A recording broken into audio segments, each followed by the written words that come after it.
Hey guys, welcome back to Built in America. I'm your host, Jeff Vreeland. This show is about men and women who are actually building businesses in America today, not chasing profits, but trying to do it with conviction, integrity, and responsibility. As you already know, each episode I'm sitting down with founders, operators, and leaders who believe business is more than transactions. It's influence and it's stewardship, and it's one of the most powerful ways values show up in real life. We're here to talk about the marketplace, what's changing, what's working, what it really takes to serve customers who care about what they buy and who are they buying it from. These are honest conversations with people doing the work, learning in real time how to build, lead, and grow in a super complicated world. And I'm super excited to have Pamela Wirth with us today. She is the founder of Hello Health, and her work sits right in the intersection of building a business and staying grounded in her values. Pamela, thanks so much for joining us today. Can you tell me a little bit about Hello Health? Yeah, you bet. Thank you so much, Jeff, for having me. So Pam Barnhill is my married name. I go by Worth because I really wanted to protect the reason why I started the company. So the reason I started was one of my kids at the age of 4.5, 5, was diagnosed with an autoimmune disorder, autism, Tourette's, OCD, anxiety, and depression. And they said I'd have to start taking care of him the rest of his life. And I thought, boy, that just really doesn't sound right. So I went to a number of different doctors. And finally, one that was originally from Asia, educated at UCLA, told me that we need to do lab testing, which at the time cost so much I had to sell my car to help pay for it. But that lab testing showed that he was low in vitamin D3, B12, a genetic marker called MTHFR, which about half the population has. Also had high strep titers, meaning he had an active strep infection in his blood, even though he was negative for strep throat. And he came back positive for a common virus called CMV. So when that happened, she said his immune system is overloaded. The infection crossed the blood brain barrier and is now causing motor, vocal, and mood problems. She said, this is highly controversial. She said, not everyone believes this. She said, but years from now, it will be a common known fact that it can happen, and it does. And sure enough, she's right. And so here we are, 15 odd years later, and he's a perfectly normal child, or young adult, I should say. And he's doing great in school, straight A student, elite athlete, and super, super proud and happy to have been able to go through that. The way I kind of approached all this was I was super blessed that she taught me how to make supplements at home. She taught me how to do this over at by using herbs and different probiotics and prebiotics, and taught me how to do this. And the people around me were amazed at the results of how he just popped back about a year later. So everything is US made, US procured, grown, whatever. Because I didn't want to get into a situation where I might not be able to monitor the quality, or frankly, the logistics of having something overseas like that. Anyway, fast forward, and I started out first with writing the book, starting my podcast, kind of sharing my story and sharing other people's stories. Um, it took a long time to hire the formulators, find the right manufacturing in the U.S., find a variety of solid U.S. manufacturing, so that I could have different streams of making sure that we had the right options if there was ever a challenge, making sure we were able to procure the good quality ingredients, and then start producing. And then a more recent addition is the lab testing. And while I like to say the lab testing is more important to do first, that part I had not figured out from a US standpoint. There were a lot of options overseas, but I really wanted to keep it in the US. So now we've got supplements, lab testing, and we're going to be doing more health coaching to help people understand and provide different protocols for what you can do. It's So awesome. I apologize if that was a very long-winded way No, to it's describe. great. No, it's great. I loved it. I loved it. It's good background and good context for your business. A lot of work's gone into it. Well, let's jump into our 5 questions then.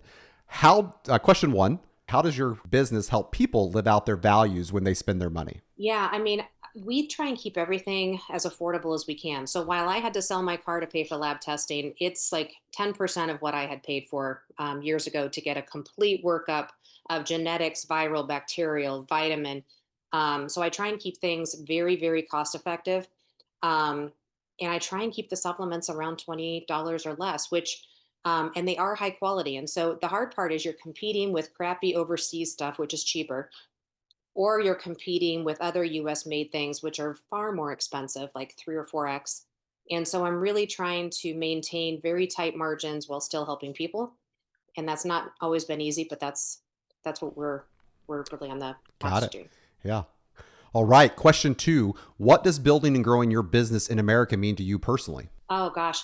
I mean, I've lived and worked overseas in both Asia and Europe. And so there's awesome people and awesome situations everywhere. But I think here as Americans, we need to continue to invest in ourselves and in our communities. And so that's important to me. Absolutely. Absolutely. And you got a different perspective. So you're bringing that perspective of another country. It's awesome. All right. Question 3. How have you seen your customers change maybe in the last few months or last few years, especially those that are conservative or faith-minded customers? You know, I'm not sure if I've seen, no, I have seen some change. I think people are starting to question more Yeah. and do more research. Um, I also find, though, that there's still a lot of noise and it's really hard to find authentic people. And so I think that's the next challenge is I think people are curious and they are doing the research and they are committed to their own journeys. But I think now as I don't know, people and as companies, how do you really sift through the noise and find the good ones? I think that's the hard part right now. I absolutely agree with you. Absolutely agree with you.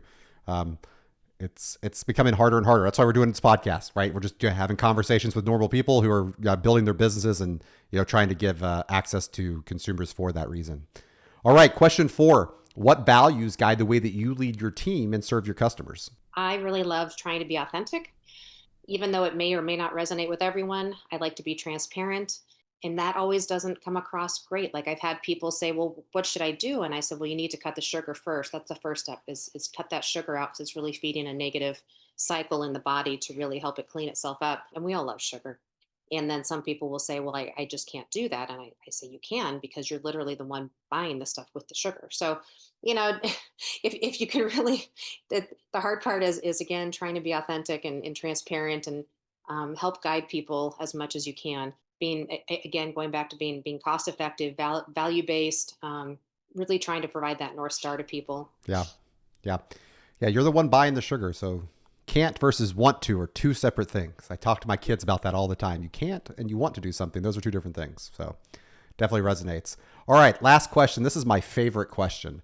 What's one piece of advice you would give to other business owners trying to reach values-driven Americans? Believe in yourself. I spent a long time thinking I needed to partner with someone, thinking I needed a co-founder, thinking I needed a lot of things. And if you can understand that you have the strength within yourself to make a difference, and it's hard, and people may or may not ever find you, notice you, buy your products, buy your service, but just staying true to yourself, you'll never have any regrets. Absolutely. Absolutely. Well, I love it, guys. We are out of time for our show today. Pamela, thanks so much for being here and for what you're doing. We really appreciate it. Thank you so much.